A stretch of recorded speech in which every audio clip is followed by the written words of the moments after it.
My name is Nathan. I'm 27 years old, and every year Christmas dinner feels less like a family celebration and more like a stage performance where I'm the punchline. To be fair, I've always been the odd one out. My older brother, Michael, is the golden child, steady job in finance, polished suits, a fiancé my parents adore, and a smile that can charm any room. Then there's me. I took a riskier path, starting a small tech company from scratch instead of taking the safe route they insisted on. The business wasn't flashy at first. It took years of late nights, ramen dinners, and quietly working while everyone else dismissed it as a hobby. And while I've made progress, no one at home ever cared to notice. Christmas has always been a circus of comparisons. From the moment we arrive, Mom fusses over Michael's coat, Dad pulls him into the den to talk business, and I'm left standing in the foyer holding whatever casserole I was assigned to bring, like the side character in my own story. Even as a kid, it was clear where the lines were drawn. Michael got guitar lessons, tutoring, and his own car. I got a handshake when I brought home an A. My family doesn't just play favorites, they broadcast it. And this Christmas? This one hit differently. Dinner had just been served, the table loaded with the usual ham, mashed potatoes, and casseroles. I tried to focus on the food, to just get through the evening without letting their words get under my skin. But halfway through the meal, Mom set her fork down, folded her hands, and turned her eyes directly on me. The room quieted in that strange way where you know something sharp is about to be said. "You'll never be as successful as your brother," she said, her tone flat, like it was a fact she had memorized and repeated countless times in her head. "Stop wasting our time." The words didn't just land, they carved themselves into me. My fork froze halfway to my mouth. I felt the heat rise in my chest, my palms clammy against the tablecloth. For a moment, I thought maybe I misheard her. But then it came. Laughter. Not awkward chuckles, not nervous clearing of throats, but actual laughter, rolling from my aunts, cousins, even my dad. "And Michael?" He smirked, sipping his wine as if he'd just won a competition I didn't know we were still playing. I laughed too, but not because it was funny. More because if I didn't laugh, I wasn't sure if I'd snap right there in front of them. It wasn't the first time they dismissed me, but it was the first time they'd done it so openly, so viciously, with everyone joining in. That sting of humiliation felt different. It felt permanent. I forced my smile, staring at my plate, but inside I could feel something twisting, something shifting. I wasn't going to argue. Not there, not in front of them all. That's what they wanted. A scene, another reason to call me dramatic or sensitive. No, I stayed quiet. I let them laugh. But I couldn't stop thinking about what was waiting after midnight, when the house would be silent and their smug faces wouldn't be around to see what I had been building all this time. Because while they saw me as the family failure, what they didn't know was that for the past year, something very big had been set in motion. Something none of them could mock away. And this Christmas, of all nights, was the turning point. That was the moment I decided I wasn't going to just endure their disrespect anymore. I was going to change the entire conversation. And by the time the clock struck midnight, everything they thought they knew about me, about who I was, would be shattered. I sat there at the table, quietly chewing my food as the laughter around me finally died down. On the surface, the conversation drifted back to safer topics. Michael's upcoming promotion, his wedding plans, his investment strategies. But under the table, my leg bounced like it was ready to run a marathon.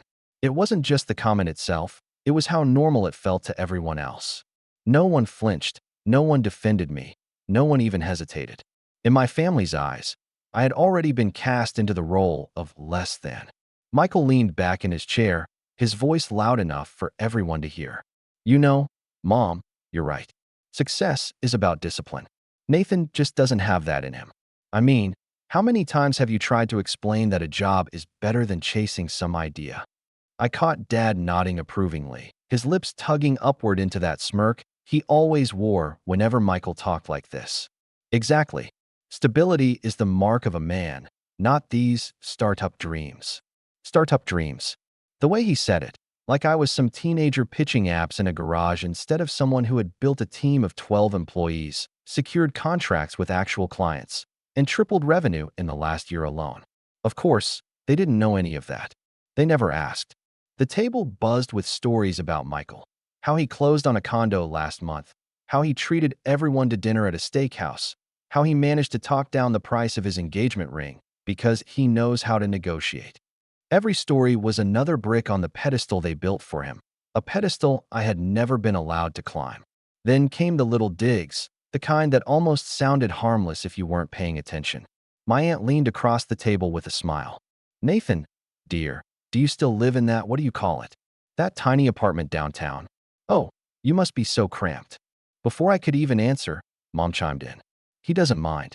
He's always been adaptable. He makes do with less."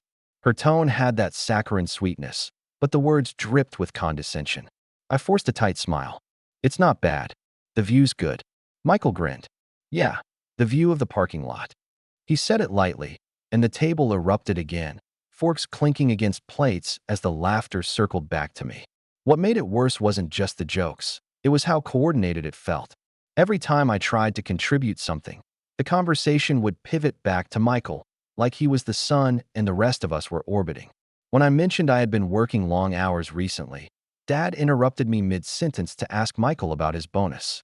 When I brought up a trip I was planning with friends, Mom sighed and said, "Maybe you should be saving that money for something useful, like your future." My future, as if I didn't have one. The tension in my chest grew heavier with every dismissal. It wasn't new. This dynamic had existed for years, but something about tonight made it sharper, harder to swallow. Maybe it was the directness of Mom's comment earlier. Maybe it was the way no one blinked before laughing at me. Or maybe it was because I had something they couldn't see, something they assumed I'd never have. Dessert came out. Pumpkin pie, Michael's favorite, and Mom made a big show of slicing him the largest piece. "For my successful son," she said with a proud smile. Then she glanced at me, sliding over a sliver so small it looked like a mistake. "And for Nathan." I wasn't sure if she realized what she was doing, but the symbolism wasn't lost on me. Michael gets abundance. I get scraps. Always. When everyone was settled with their pie, Dad clinked his glass for attention. "I want to make a toast," he said, rising slightly from his chair. His voice boomed with the authority he always carried. "To Michael. To his future. To his marriage, his career, and the man he's become. You've made us proud." Everyone raised their glasses. Mine stayed rooted to the table. No one noticed. As the toast echoed around the room, I sat in silence, staring into my pie. The sweetness tasted like ash in my mouth. I wasn't jealous, not in the way they thought I should be. I was angry. Angry that years of effort, sacrifice, and grit had been reduced to a running joke. Angry that no matter how much I built, they wouldn't look at me without seeing failure. But most of all, I was tired. Tired of being the easy target. Tired of letting them dictate who I was. And while they clinked glasses and celebrated Michael's brilliance, I quietly decided I was going to change the script. Because in just a few hours after midnight, I'd finally have the chance to remind them that the son they wrote off, the one they dismissed, mocked, and humiliated, wasn't the weak link in this family. I was something else entirely. Dinner stretched into the late evening, the kind of lingering family event where the air feels heavier with each passing minute. The laughter had died down into small conversations, my uncle debating politics with my dad, cousins huddled around their phones showing each other videos, and Michael in the center of it all, holding court like a king among his loyal subjects. I stayed mostly quiet, trying not to let the sting of the earlier comments burrow too deep, but it was like being trapped in a room where every breath you took reminded you that you didn't belong. I had just stood up to clear my plate when Michael's fiancée, Rachel, called out from the other side of the table. "Hey, Nathan, I saw your company's website the other day." For a split second, I felt my chest lift, thinking maybe, just maybe, someone had noticed. "Really?" I asked, my voice sharper than I intended, almost betraying how badly I wanted to be recognized. Rachel smiled politely, though it was the kind of smile that didn't reach her eyes. "Yeah, I was looking it up because Michael was showing me. You know, just to see what you were working on." "But," she hesitated, glancing toward Michael before continuing. "It looks small. I mean, it's cute. But do people really pay for that kind of thing?" The room chuckled, and Michael leaned back in his chair with a satisfied grin. "I told her you've been experimenting. Like a hobbyist. It's fine, Nat. We all need side projects." Side projects. That word burned hotter than fire. My company wasn't a side project. It was years of sweat, of sacrifice, of clawing through doubt and setbacks. It paid my bills. It supported employees who believed in me. And here he was, reducing it to something on par with a stamp collection. I swallowed the lump in my throat, forcing myself not to lash out. But the worst was yet to come. A little later, while I was helping stack plates in the kitchen, I overheard Mom and Dad speaking with Michael in the den. I hadn't meant to eavesdrop. I was just passing through the hallway, but their voices carried. "Look, your brother means well," Dad was saying, his tone low but firm. "But he's not stable. He's not reliable. That business of his could collapse any day," Mom added, "which is why we've been talking. When the time comes, if something happens to us, we want you to be the one to manage the estate. Not Nathan. He'd just waste it. You know how he is." I froze, my hand gripping the edge of the doorway. Estate? My chest went tight. They weren't just dismissing me at the dinner table anymore. They were planning to erase me entirely from the family's future. Michael's reply was like a knife. "Don't worry, I'll take care of it. He doesn't need to know. He'll be fine on his own." They all laughed softly, like it was a secret agreement. I stood there in silence, my heart pounding so hard I could hear it in my ears. I felt the blood drain from my face. It wasn't just about Michael being the favorite anymore. It was about them actively deciding I wasn't worthy. Not of trust, not of inheritance, not of family legacy. They were cutting me out behind closed doors, and if I hadn't overheard, I would have never known until it was too late. For a long moment, I couldn't move. The voices in the den blurred into static, my vision tunneling. That was the breaking point, the betrayal I hadn't prepared for. I always thought their dismissiveness was just ignorance, that maybe one day they'd realize I wasn't the screw-up they thought I was. But this was intentional, calculated. I backed away from the door, my hands trembling. Every laugh, every smirk, every toast to Michael suddenly made sense in a sharper, crueler light. They weren't just humiliating me, they were erasing me. I didn't storm in. I didn't yell. Instead, I slipped upstairs to the guest room where I was staying for the night. I sat on the edge of the bed, staring at my reflection in the darkened window, and I let the weight of it all sink in. The humiliation, the betrayal, the years of being told I'd never measure up. It was all boiling now, condensing into something stronger than anger. I whispered to myself, almost as a vow, "They don't know who I am. Not yet, but they will." Because after midnight, when the world outside that house went still, I would set things in motion that none of them could laugh away. And for the first time that night, I smiled. I didn't sleep that night. I lay in the guest room, staring up at the ceiling, listening to the muffled hum of laughter downstairs as the family settled into their post-dinner traditions. Board games, drinks, Michael spinning stories about deals and promotions, my parents soaking up every word like gospel. Meanwhile, I felt hollow, like something inside me had caved in. It wasn't just the humiliation anymore. It was the betrayal I'd overheard. To know that my own parents had already decided I was unworthy of their trust, unworthy of their future, was like a weight pressing on my chest. My entire life, I told myself that if I worked hard enough, if I proved myself enough, maybe they'd see me differently. But no, they'd already made up their minds. In their eyes, I was expendable. I slipped downstairs quietly, hoping to grab a glass of water, but the sight that greeted me in the living room made my stomach sink even further. Michael sat in Dad's recliner, Rachel perched on the armrest. Mom leaned against the fireplace, smiling proudly, while Dad clapped Michael on the shoulder. "We're proud of you, son," Dad said warmly. "You're going to carry this family forward." Rachel smiled sweetly. "And don't worry, I'll make sure everything stays in order." The words weren't meant for me, but they might as well have been daggers. I froze in the hallway, clutching the glass so hard it almost slipped from my hand. I didn't wait to hear more. I turned and walked back upstairs before they noticed me. When I shut the guest room door behind me, something inside me broke. I sank down onto the bed, buried my face in my hands, and let the silence swallow me whole. For the first time in years, I felt small again, like the awkward teenager who could never match Michael's achievements, no matter how hard I tried. I thought about all the sacrifices I had made, the birthdays I skipped to finish work, the relationships that fizzled out because I couldn't afford both a girlfriend and a business, the nights I fell asleep on the office floor, wondering if the gamble I'd taken would ever pay off. All of it, every ounce of effort, had led me here. And still, to my family, I was nothing. For a moment, I let myself imagine walking away completely, cutting them off, disappearing into my work, letting them crown Michael king of the ashes while I lived my own life far from their judgment. It would have been easier, maybe even healthier. But deep down, I knew that walking away wasn't enough. Not after what I'd heard. Because the truth was, it wasn't just about me anymore. They weren't just dismissing my choices, they were dismissing everything I had built, everything my team had poured into our work, everything we had fought to create. To let them erase that would be to let them win. So, in that dark little guest room, I started to plan. Not out of spite, not even purely out of revenge, but out of necessity. If they weren't going to recognize me willingly, then I'd have to force them to see me for who I really was. I pulled out my laptop, the glow of the screen cutting through the shadows. My company's dashboard lit up. Numbers, contracts, client lists, all the things my family had never cared enough to ask about. I scrolled through the data, reminding myself that I wasn't a failure, no matter what they said. I had something real, something that mattered. And that's when the idea began to form.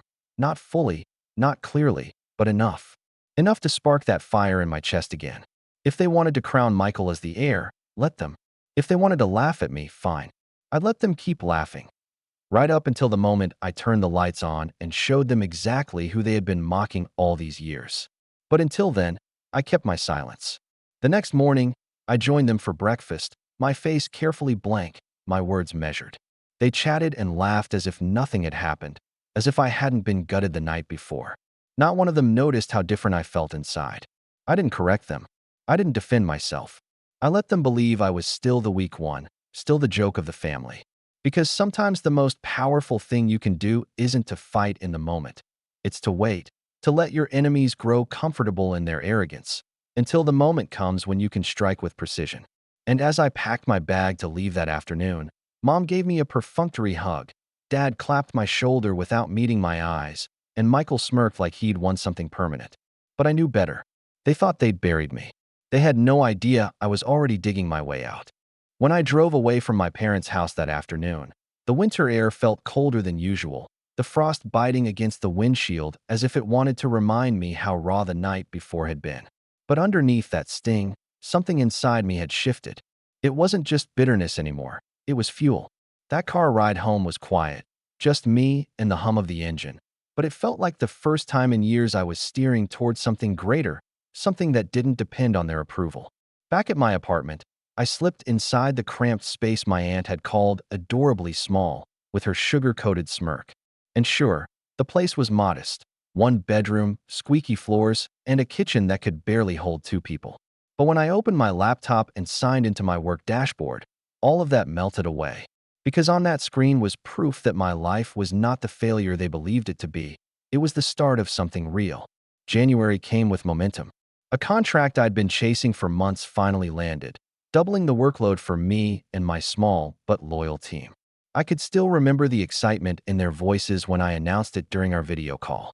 "This is it," one of them said. "This is the turning point." And it was. Revenue climbed, clients renewed, and for the first time, we weren't just scraping by, we were thriving. I upgraded slowly, carefully. First, I hired 2 more employees, people who believed in the vision even when the hours were long and the rewards not immediate. Then I rented out a proper office space, a modest floor in a building downtown, nothing flashy, but with tall windows that looked out over the city. I still remember unlocking the door for the first time, walking through the empty space, and imagining desks lined with monitors, a hum of conversation, and the quiet rhythm of a team building something that mattered. And the best part? My family had no idea. They still thought I was plugging away at a side project, that I was wasting my potential on something doomed to fail. When they called, they'd ask the same dismissive questions. "Still doing that little business of yours?" Mom would say, her voice dipped in syrupy politeness. Dad would sometimes add, "You know, if it doesn't work out, Michael could probably get you an interview at his firm." I'd smile, keep my voice steady, and say, "Thanks, I'll think about it." Because why correct them now? Let them live in their bubble. As spring rolled in, the contracts kept stacking. By April, we were working with a client so large that signing the deal felt surreal. I sat in my new office after everyone had gone home, staring at the signed agreement on the table, and for the first time in a long time, I let myself breathe. This wasn't just survival anymore. This was success. But success came with choices, and I made mine carefully. Instead of parading my achievements around, I funneled money into investments, diversified, and started setting up safety nets I never thought I'd need. I learned about trusts, LLC protections, and legal shields, things most people in their 20s don't think about. But after hearing my parents plotting to cut me out of the estate, I realized something important. Family can be fickle. Paperwork, however, cannot. So, I built my own protections quietly. My business accounts were airtight, my contracts watertight.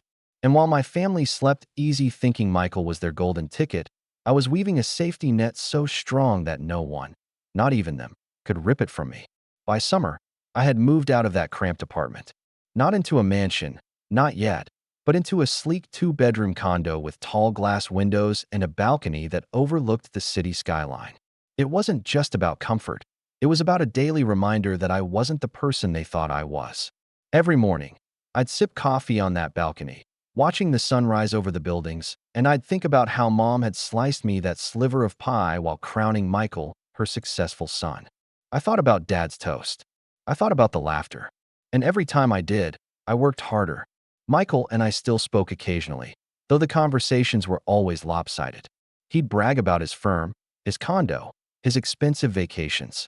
He'd ask about me in that casual, condescending tone, as if checking in on a younger cousin still figuring life out. "So, Nat," he'd say, "you making anything off that little project yet?" I'd chuckle, keeping my voice neutral. "Yeah, it's going okay." And he'd laugh, like I'd just told a joke. But what he didn't know, what none of them knew, was that my little project had just surpassed his entire yearly salary. The irony wasn't lost on me. Yet, even as my life grew brighter, I couldn't shake the shadow of what I'd overheard that Christmas night. No matter how far I climbed, the image of my parents whispering to Michael, promising him everything while dismissing me entirely, was burned into my memory. And with each step I took forward, each victory I claimed, the weight of that betrayal only grew heavier. I told myself I was building for me, for my team, for the vision we all believed in. And that was true. But buried underneath, there was another reason. A quieter one. I was waiting for the right moment. Because as much as my family had written me off, as much as they had erased me, I knew there would come a day when they couldn't ignore me anymore. And when that day came, they wouldn't be laughing. Autumn crept in, and with it came the kind of shift that doesn't announce itself with fireworks, but changes everything all the same. By September, my company wasn't just stable, it was thriving beyond what I could have imagined 2 years earlier. We'd expanded to a team of 20, landed contracts that made even seasoned firms take notice, and were quietly becoming a name in the industry. The kind of name people in boardrooms whispered about, wondering how we were doing it so fast. I kept my head down, stayed quiet, and let the work speak for itself. But that didn't stop others from noticing. One morning, I opened my inbox to find an email from a major investor, someone whose name I'd seen splashed across tech articles for years. He wanted to meet. My hands shook a little as I read it over again, half convinced I was hallucinating. But when I sat across from him in a sleek downtown office a week later, it was very real. "You've built something impressive," he said, flipping through the report my team had put together. "I think we can scale this further. Much further." That meeting changed everything. Within weeks, we secured an investment that didn't just pad our accounts, it supercharged us. We opened a second office, this one in a neighboring city. I hired a seasoned operations manager, something I dreamed of but never thought we could afford. Suddenly, the future wasn't just promising, it was inevitable. And all the while, my family remained oblivious. The phone calls from Mom and Dad stayed the same, filled with stories of Michael's achievements and the occasional half-hearted question about my project. When I mentioned the new office casually once, Mom laughed softly. "That's nice, honey. Maybe someday you'll get a real job again." I didn't correct her. Not yet. But then, something happened that set the stage for everything. In early October, I got an unexpected call from my aunt, one of the few relatives who had always treated me with kindness, even if she never fully understood what I did. She invited me to lunch, and over soup and sandwiches, she leaned in, lowering her voice. "Your parents have been talking," she said, glancing around like the walls might have ears. "They're updating their estate plans. From what I heard, everything is going to Michael. The house, the savings, even your grandfather's land. I felt the words hit me like a familiar punch, though this time, I didn't flinch. Instead, I just nodded. And, she added, her voice softening, they've been telling people, well, that you don't really have much going on. That Michael is the one to trust. The one who'll take care of the family when they're gone. There it was again. The quiet erasure. The rewriting of who I was. But this time, I had something they didn't know: leverage. Because just a week earlier, my company had finalized a deal with a major client that directly tied into one of Michael's firm's biggest accounts. In fact, the work we were doing would soon intersect with his, only from the opposite side of the table. And if things went the way I expected, my company wouldn't just be participating in that space. We'd be leading it. For the first time, I realized something. Michael's world and mine were no longer separate. They were on a collision course. That night, I sat in my condo, the city lights glittering outside the window, and I couldn't help but laugh, quietly, to myself. For years, my family had told me I'd never catch up to Michael, never measure up, never matter. And yet, here I was, in a position not only to match him, but to surpass him in ways they couldn't even imagine. I started to map things out more deliberately. Not revenge, not yet, but strategy. I tightened my legal protections, built stronger contracts, and consulted with advisors who helped me prepare for expansion. I moved assets quietly into places no one in my family could ever touch, not even by accident. And all the while, I waited, because I knew Christmas was coming again. Another dinner, another stage where they would laugh and dismiss and toast to Michael's greatness. Only this time, the stage would be different. Because this time, I wouldn't just be the forgotten son at the end of the table. I'd be holding the kind of power they couldn't ignore. And when the clock struck midnight again, the quiet foundation I had built in secret would be ready to rise. Christmas came around faster than I expected. It was strange. Last year I had dreaded it. Every mile of the drive to my parents' house filling me with the kind of anxiety you can taste at the back of your throat. But this time, the closer the holiday drew, the calmer I felt. Not because I had forgiven them, no, but because I knew something they didn't. For the first time, I had the upper hand. I arrived at the house in the afternoon, carrying a bottle of wine and a small wrapped box, just like everyone else. The place looked the same. Lights strung across the porch, the smell of roasted turkey wafting out the door, my mother's laugh echoing in the foyer as she greeted Michael first, pulling him into a warm hug before she even noticed me behind him. "Oh, Nathan, you're here too," she said, her voice polite but distracted. I smiled faintly. Wouldn't miss it. Dinner unfolded almost like a rerun of last year. Michael bragged about his firm's record profits. Rachel talked about their honeymoon plans, and my parents nodded along, proud and glowing. I was, as usual, the afterthought. When I mentioned the new condo I'd moved into, Dad frowned and said, "Hopefully you're being smart with your money. You don't want to overextend yourself." Michael chuckled and added, "Don't worry, Dad. If he falls, I'll help him out." The table laughed. I stayed quiet. I let them, because I knew what was waiting. Halfway through dessert, as Dad raised his glass to toast Michael's bright future again, I pulled out my phone and set it gently on the table.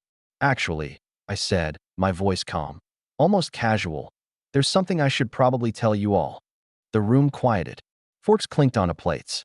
Even Michael's smirk faltered a little. I tapped the screen, opening a news article that had gone live just an hour earlier. The headline glared across the top: "Local tech firm lands landmark contract, poised to redefine industry standards." Beneath it was a photo of me, standing with my team in front of our new office, smiles wide, confidence clear. "This is me," I said simply, sliding the phone toward them. Mom leaned closer, her brow furrowing. "What is this?" Michael picked up the phone, his eyes darting across the text. His jaw tightened. This can't be right." "It is," I replied. "That little side project you've all been laughing at. That's my company. And as of last week, we closed a deal that not only secures our growth for years, but also intersects with your firm's biggest client." I turned to Michael. "Which means, starting next quarter, you'll be reporting numbers against us." The silence that followed was almost tangible. My dad's hand, mid-toast, froze in the air. My mom blinked rapidly, as if trying to process what she was reading. Rachel's polite smile had vanished. And Michael? He looked like someone had just pulled the rug out from under him. I leaned back in my chair, my voice calm but edged with steel. Funny, isn't it? You've all spent years telling me I'd never measure up, that I was wasting my time, that Michael was the future of this family. And yet here we are. Your so-called failure is sitting at the same table, holding cards you didn't even know existed. No one laughed this time. I didn't gloat, not outright. I didn't raise my voice or slam the table. I let the silence do the work. I let their faces, confused, stunned, even a little fearful, speak volumes. And then, just as casually, I picked up my fork and took another bite of pie. The balance of power had shifted, and they knew it. For a long, heavy moment, no one spoke. The air around the table was thick, as if all the warmth from the Christmas lights had drained out, leaving only the weight of realization pressing down on every face. My mother finally broke the silence, her voice unsteady. "Nathan, why didn't you tell us?" She reached across the table, but the gesture wasn't maternal. It was desperate, like someone grasping for a rope slipping through their fingers. I met her eyes calm. "Because you never asked. Every time I tried to tell you something, you brushed it aside, turned the conversation back to Michael. You didn't want to hear it. And now? Now you don't get to claim it." Her hand faltered, retreating back to her lap. My dad cleared his throat, his tone shifting into the commanding voice he always used when he thought he could control the room. "Son, don't be dramatic. You know we've always wanted what's best for you. If this venture of yours is really growing, then that's good news for all of us. Families share in success." I let out a small laugh, sharp and humorless. Families share support too. Respect. Encouragement. I've been giving without ever receiving. And now you want to claim my success as your own? No. Michael's jaw was tight, his face pale.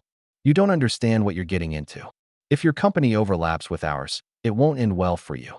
You're playing in a world you don't belong to." "Funny," I said, leaning forward, my voice low but steady. "That's exactly what you told me about life in general. But I do belong here. And now, whether you like it or not, your firm will be competing with mine. Only difference? I've been underestimated my whole life. You have no idea how much I've learned from being the one in the shadows." Rachel shifted uncomfortably, her hand brushing Michael's arm. "Maybe we should talk about this later," she whispered, but her eyes betrayed a flicker of doubt. Doubt in Michael. Doubt in the family narrative they had built around him. The rest of the evening was stiff. Conversation died in the corners, smiles forced and brittle. My parents tried to recover, asking questions with sudden, performative interest. "So, who are your clients? What kind of offices? How many employees?" But their voices were strained, their pride cracked. I answered politely, but sparingly. They weren't owed my details. They had forfeited the right to share in this part of my life. When dessert plates were cleared and people began gathering coats, my father placed a hand on my shoulder, squeezing a little too hard. "You're still my son," he said, forcing a smile that didn't reach his eyes. "Remember that." I held his gaze. "I am. But you're the ones who forgot it." The drive home felt different this year. The snow on the streets glowed under the streetlights, and for the first time in a long time, I felt light. I had faced them, not with anger or shouting, but with truth, and the truth had cut deeper than any outburst could. The fallout came quickly. In the weeks after Christmas, I heard from my aunt again. My parents had been making frantic calls, trying to figure out how they had missed what I'd been doing, spinning excuses to cover their ignorance. Michael, meanwhile, had gone unusually quiet. Word in his circles was that his firm was uneasy. Competition was coming from an unexpected direction, and he was rattled. But I didn't reach out. I didn't explain. I didn't offer comfort or gloat.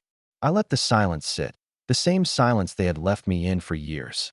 And for once, I wasn't the punchline. I was the story. That Christmas, my family finally learned a truth they'd spent years laughing away. The son they dismissed, the one they sliced the smallest piece of pie for, the one they wrote out of the future. He was already shaping it. And as I stood on my balcony weeks later, coffee in hand, watching the city lights stretch endlessly before me, I realized something. I didn't need their pride. I didn't need their approval, because I had built something stronger than both. And whether they liked it or not, they would never look at me the same way again.